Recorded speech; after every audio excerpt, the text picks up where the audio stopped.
One of the problems of writing and working and looking at the internet is that it's very hard to separate fashion from deep change. And so to start helping that, I want to take us back to 1835. In 1835, James Gordon Bennett founded the first mass circulation newspaper in New York City. And it cost about $500 to start it, which was about the equivalent of $10,000 of today.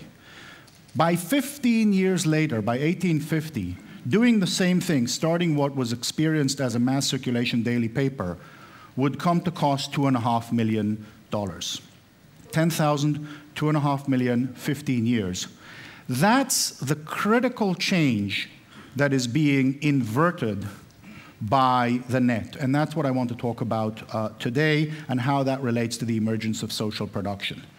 Starting with newspapers, what we saw was high cost as an initial requirement for making information, knowledge, and culture, which led to a stark bifurcation between producers who had to be able to raise financial capital just like any other industrial organization, and passive consumers that could choose from a certain set of things that this industrial model could produce. Now, the term information society, information economy, for a very long time has been used as the thing that comes after the industrial revolution.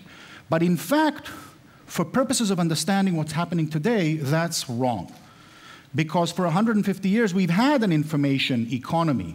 It's just been industrial, which means those who were producing had to have a way of raising money to pay those $2.5 million and later more for the telegraph and the radio transmitter and the television and eventually the mainframe. And that meant they were market-based or they were government-owned, depending on what kind of system they were in. And this characterized and anchored the way information and knowledge were produced for the next 150 years.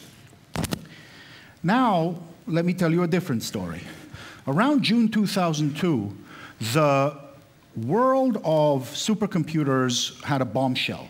The Japanese had, for the first time, created the fastest supercomputer, the NEC Earth simulator, taking the primary from the US. And about 2 years later, this, by the way, is measuring the trillion floating point operations per second that the computer is capable of running. Sigh of relief, IBM Gene Blue has just edged ahead of the NEC Earth simulator.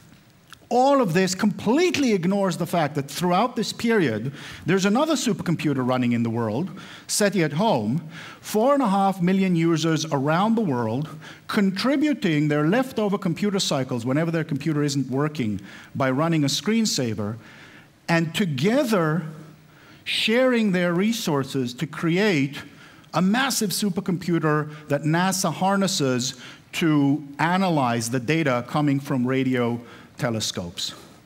What this picture suggests to us is that we've got a radical change in the way information production and exchange is capitalized.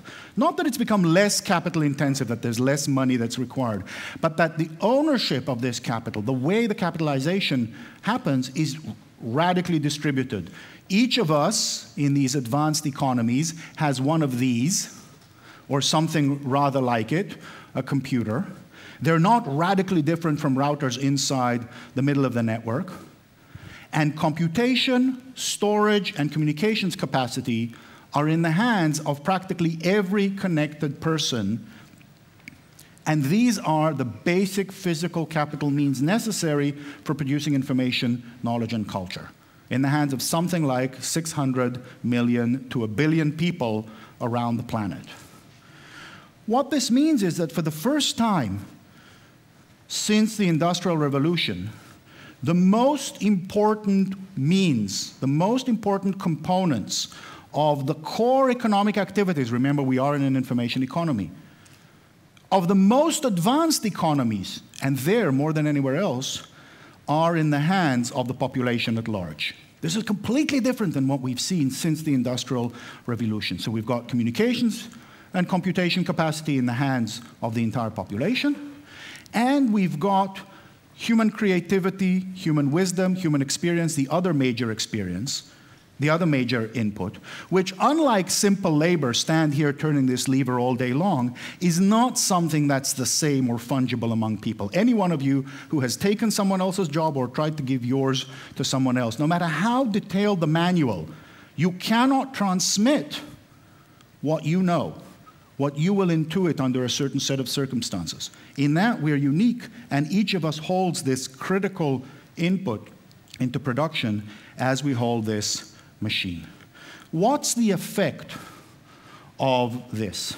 So the story that most people know is the story of free or open source software. This is market share of Apache web server, one of the critical applications in web-based communications. In 1995, two groups of people said, wow, this is really important, the web. We need a much better web server. One was a motley collection of volunteers who just decided, you know, we really need this, we should write one, and what are we going to do with what well, we're going to share it, and other people will be able to develop it. The other was Microsoft. Now, if I told you that 10 years later, the motley crew of people who didn't control anything that they produced acquired 20% of the market and was the red line, it would be amazing. Right? Think of it in minivans. A group of automobile engineers on their weekends are competing with Toyota.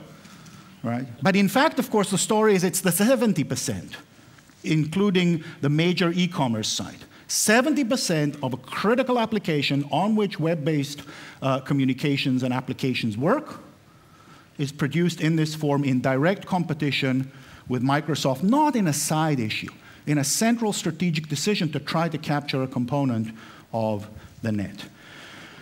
Software has done this in a way that's been very visible because it's measurable. But the thing to see is that this actually happens throughout the web.